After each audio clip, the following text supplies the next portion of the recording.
diagnose ng doktor patungkol sa diverticulitis. Wala po ba siyang na-mention kung nakakaramdam po ulit siya ng mga pain or any pananakit sa katawan? Sa akin personally po, wala po. Mm. Mm. Habang hinahanap niya, si Attorney Claire kasi nagla-live, Tita Maris! Darna! Wala tayong pandarna, Tita Maris eh. Gising ka. Oo nga, no? Anong oras dyan? Alas 12, tanghalian na! Kainan na!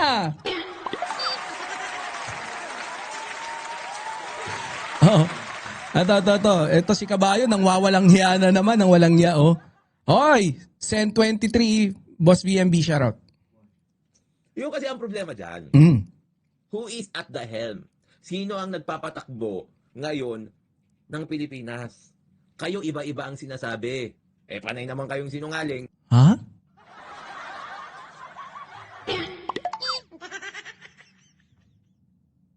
Sino nagpapatakbo daw ng Pilipinas? Sino ba? Ma'am Rayan, totoo, nalilito ka kung sino nagpapatakbo ng Philippines? Bobo ka ba?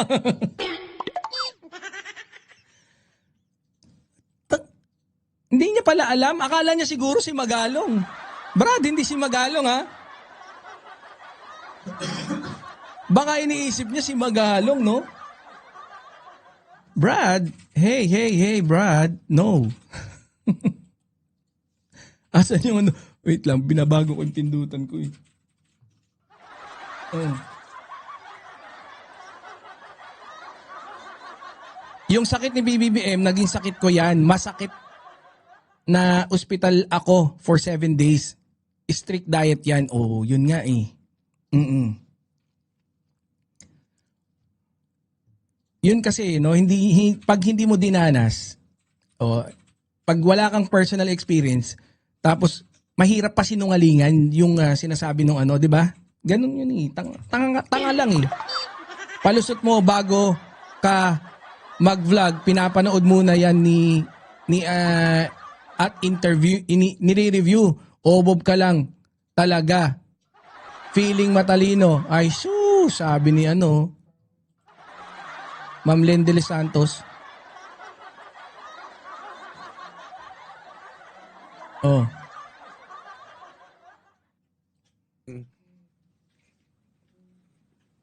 Hindi ka sinabihan na masakit ang tiyan, tapos tumawa ka pa. Oh my goodness. Alam mo naman yun na hindi ikaw yung sinasabi niya, na sinasabihan, di ba? Nagkasabay sila ni Attorney Claire ng live eh. Nagkasabay sila. No? Tapos may mga nagme-message na kay Kabayo eh. Uy, naka-live, pinapakita ni ano. Bobo ka kasi. Yan ang napapala mo ng katangahan mo eh. Bobo ka kasi. Tamo, palpak, press briefing, Attorney Claire Caso, puro di ko alam. Meeting, yan lang ang binibigay. Nasaan ang Pangulo? Grabe, no?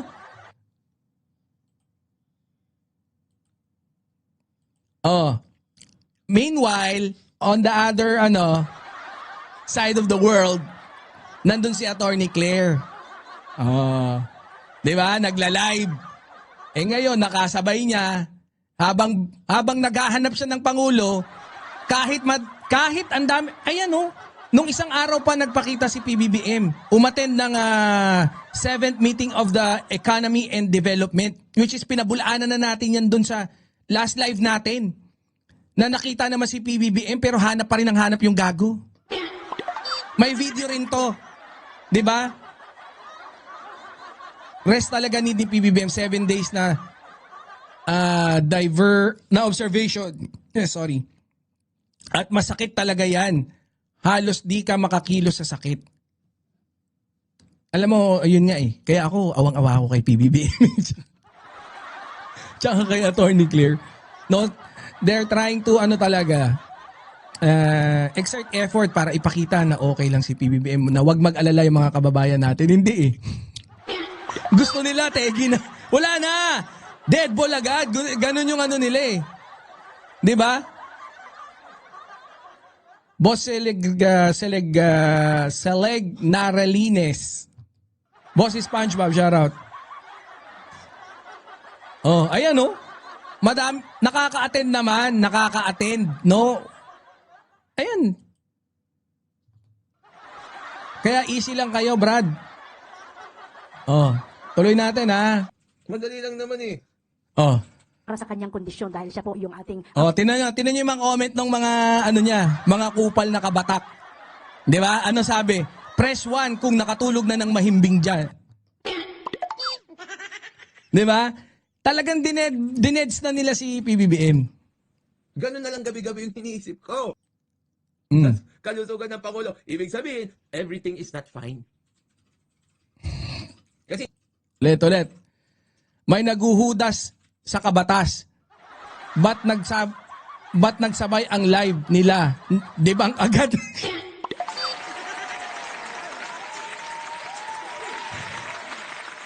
Ay pinapa-relax muna ang ating Pangulo. Pero sabi po parang, Ini- parang nagsisinungaling eh. ay pinapa-relax muna ang ating Pangulo. Pero sabi po Grabe, no? Si PBBM, sinabi yon, pinapagpahinga, pinapag-relax. Iba-iba lang yung term. Si Attorney Claire, sinabi din, dahil nakausap niya, pinagpapahinga siya ng doktor. Sinabi rin ni ES, Ralph Recto. Pero, sinabi ng doktor, sabi ni PBBM, nagsabi rin si PBBM, sinabi din ni Ralph Recto. Lahat yan na, sila yung, si PBBM may hawak nung, yung katawan niya, sinasabi niya, yung iba, yung si Attorney Claire, si ES Ralph Recto, meron siya mga internal information, first-hand information galing mismo kay PBBM na sinasabi na mag-relax. Pero ito, nagsisinungaling pa rin daw. Halata nagsisinungaling. Hindi naman threatening yan kasi sobrang sipag ni PBBM kaya he needs to rest. Oo nga, yun nga lang din yun. Kumaga, ako talaga, kagaya ng sinabi ko rin kagabi, PBBM, most probably PBBM is working beyond dun sa capabilities of a regular president. Yan, opinion ko yan eh. Wala kayong magagawa dyan.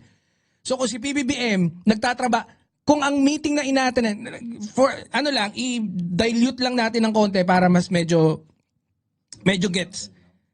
So kung ang regular na presidente umaattend ng meeting ng 2 meeting per day maximum, si PBBM mga 15. 'Di ba? Ngayon pinagre-relax, sabi mag-relax ka lang. PBBM, baka yung 15 pwede mong bawasan, gawin mong mga 13. Sabi ni PBBM, baka hindi kaya. Pwede ako magbawas, isa, bawasan natin ng isa para makapagpahinga ako konti. 14 meetings lang.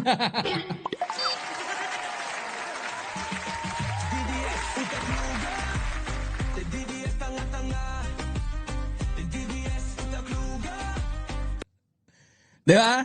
Ganun yun, Brad. Iba kasi kaagad takbo ng utak mo, tanga ka eh. natin, umatin po siya ng activity ngayon, nakakapagkaroon po siya ng private meetings. Oh, di ba? Private meetings eh. Oh, yaga, mamasap. Bakit private meetings lang? Meron siyang schedule. Merong inatidan na hindi lang private meeting. Na hindi niya na sinusunod. Oh. Eh yun nga, nagbawas nga, pinagre-relax nga. Bobo. Ibig sabihin, hindi siya fine. Ha? Fine nga daw, kaya nga. Talagang makulit ka. Fine nga daw, okay lang. Ha?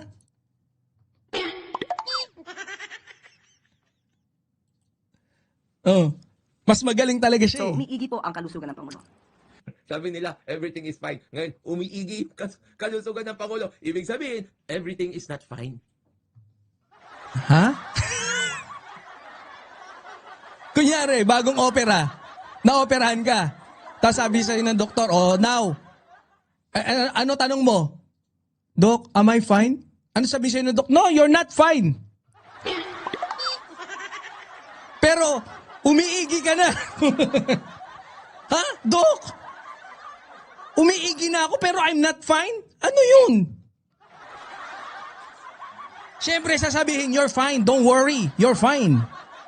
Umiigi na. Yung pakiramdam. Pwede ba naman yun?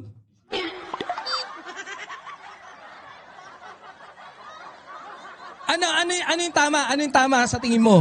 Sabihin na, hindi ka fine, pero umiigi ka na. Or hindi ka fine, hindi ka rin umiigi. Mag-meeting ka lang. Dahil everything is not fine, pwede ka mag-meeting lang ng dalawa. Kasi everything is not fine eh. Gago. Need niya talaga ng rest. Kailangan di siya ma-stress kasi di siya susunod.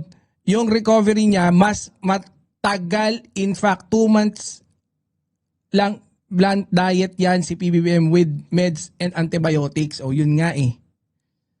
Matigas ulo ni PBBM eh. Hala siya, ang lakas talaga ng horsey na yan. Idol. Malakas talaga to, kabubuhan na itong gagawin. Baliw si kabayo.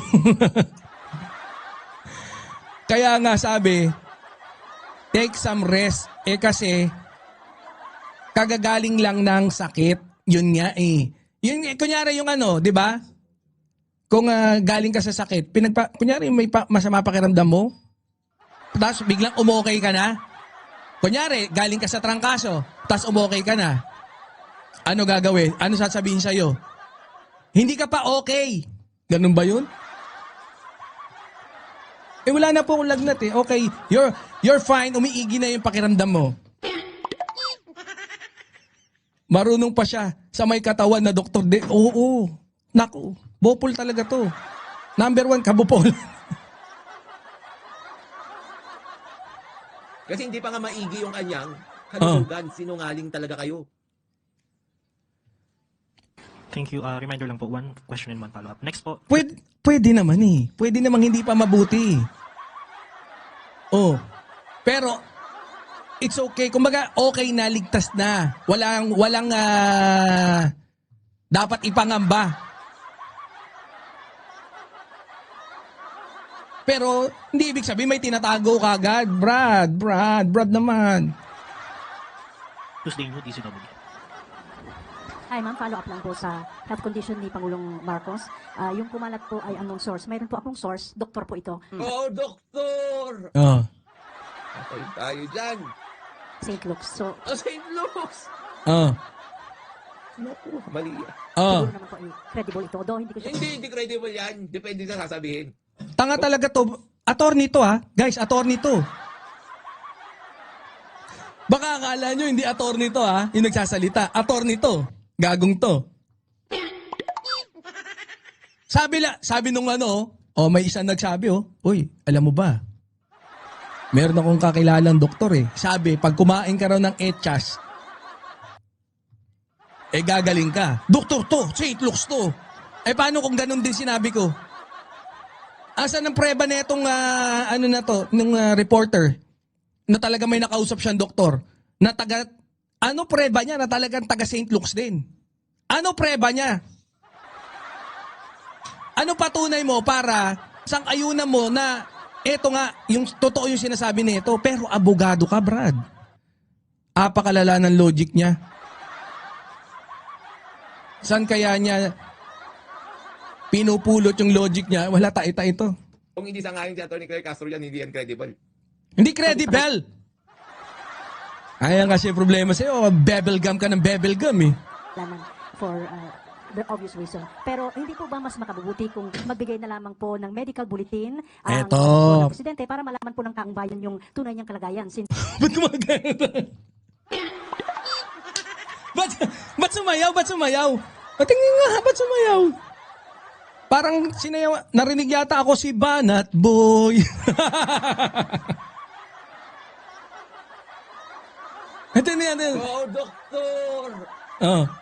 Okay, tayo dyan. St. Luke's. So, St. Luke's! Naku, mali yan. siguro naman po credible ito. Though hindi ko siya... Hindi credible yan. Depende sa sasabihin. Sige. Kung hindi sangayon si Atty. Claire Castro yan, hindi yan credible. Credible. Sayaw muna. Isang sayaw muna. for the obvious reason. Pero hindi po ba mas makabubuti kung magbigay na lamang po ng medical bulletin ang mga doktor ng presidente para malaman po ng taong bayan yung tunay na kalagayan since nag-aalala po ang lahat. Wait. Mali-mali na pipindot natin. Dapat hindi na. Sumayaw eh. Oh. Hindi nga eh. Iniisip ko, okay pa kaya si President Bongbong Marcos? Oh, totoo ba? Ganun na Totoo. lang gabi-gabi yung iniisip ko. Oh, yun naman. Huwag mo na kasing isipin. Sinabi na nga na okay lang eh. Matigas lang talaga ang ulo mo. Kayo din, di ba? Hindi kami Hindi ka nag-iisip. makatulog. Hindi, Naalala ko wala. sa gabi. Hindi kami nag-iisip. Okay lang eh. Kampante na kami pagtingin namin si PBBM, oh. Kumusta na kaya yung aming mahal na Pangulo? Nakabatak kaya siya today? Oo, kita nyo, nakabatak daw ba? Gago, no? Ganyan yan. Ganyan ang kabatas. Oh, di ba? Ang sarap maging membro dyan, eh. Magpa-membro kayo. Kung tanga kayo. Di ba? Kunyari, tanga kayo. Ganyan din kayo mag-isip. Magpa-membro kayo sa kabatas. Upgraded na yata, eh. Yung kabatas, ano na ngayon? Anong tawag doon? For the good governance something eh. Hindi ko, citizens. Ma'am Maria Maldita, shout out. Nakatake kaya siya ng gamot niya today? Kita nyo, no? Di ba? Pambabastos, di ba? Sorry, gamot. Mga kaburak! Nakatake siya ng gamot. Gabi-gabi. Attorney to, ha? Attorney to. Ayup. Ito, press 1 sa mga hindi makatulog ng mahimbing dyan. Nakakakain kaya siya ng maayos. Nakakasingot pa kaya Asa siya. na? Huwag kang... Alam nyo kasi pinipilit yung medical bulletin. Sinabi na nga eh. Yung medical bulletin... Wait nga. Tanong natin ha. Sabi rito, Malacanang Palace typically releases a medical bulletin only when the president faces a serious or life-threatening illness. For a minor or non-life-threatening condition, the administration generally relies on verbal or written status update rather than for formal medical documents. Patay tayo dyan sa inyo, kabayo. Yun pala yun eh. No? So, ngayon, kung yung reporter, sa tingin nyo, mas magaling pa kaysa dun sa procedures, no, na sinusunod ng Malacanang, nagkakamali tayo diyan, Brad. Alam ng Malacanang kung ano gagawin. Alam ng PCO kung ano gagawin nila. Kung kailan sila magre-release ng medical bulletin. Kung doktor po yun ng St. Luke, siya po ba ang doktor ng Pangulo? Hindi po tayo maaaring magbigay ng anumang opinyon kung hindi naman manggagaling mismo sa doktor ng Pangulo at hindi manggagaling sa Pangulo. Hindi mo pa nga alam kung ano yung opinion ng doktor eh. Tapos doktor ba yung Pangulo? Oh, bakit? Tanga talaga to. Sige, kontrahin mo mamaya. Sasabihin ko yung ano ko, yung stand ko. Dinadiagnose nung Pangulo yung sarili niya. Kaya pala siya yung Gago, minamali mo lang. Tanga mo. Kaya sinabi ni PBBM na fine siya, not because, sabi-sabi lang, not because yun yung tingin niya, kundi merong medical advice. Bobo. Kagaya ng pagka nagsalita, bakit parang sigurado si si Senator Trillanes, hindi naman siya abogado. Kasi ay nagkaroon siya ng legal advice. Kahit hindi siya abogado, kung may nakausap na siya, okay na yon. Tanga. diagnose sa sarili niya na I'm fine. Tapos hanggang ngayon, hindi makapagtrabaho na maayos. Anong hindi maayos? Wala na, binaluktot na lahat eh, no? Tingnan nyo.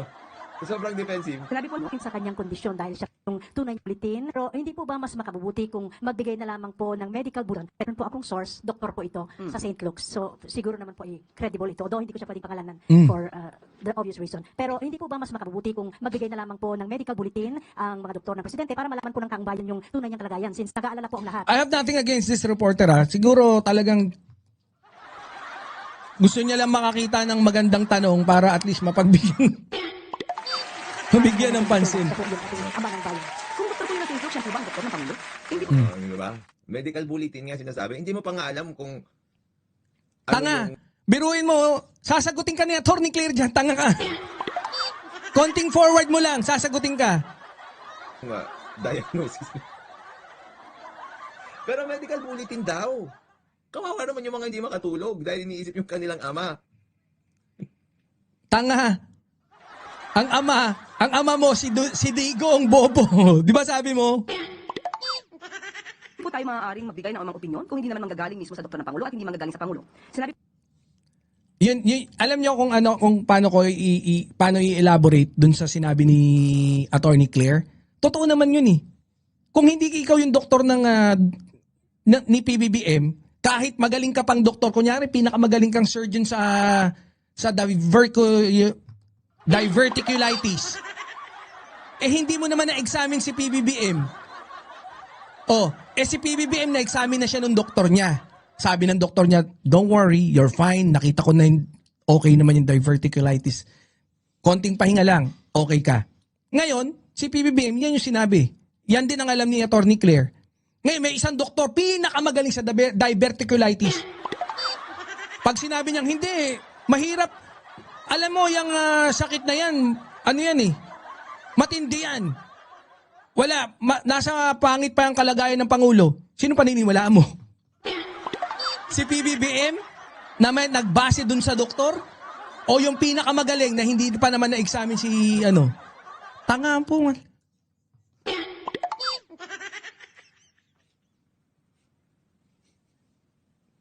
Boss Channel Hindi mo pa Paris. alam kung ano yung opinion niya eh.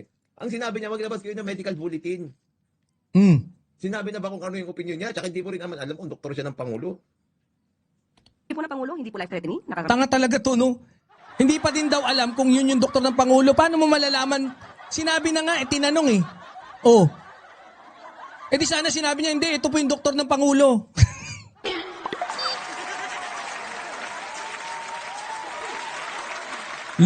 Logician ng puwan. Nakaramdam po sa doktor ng Pangulo at hindi manggagaling sa Pangulo. Sinabi po ng Pangulo, hindi po life-threatening. Oo.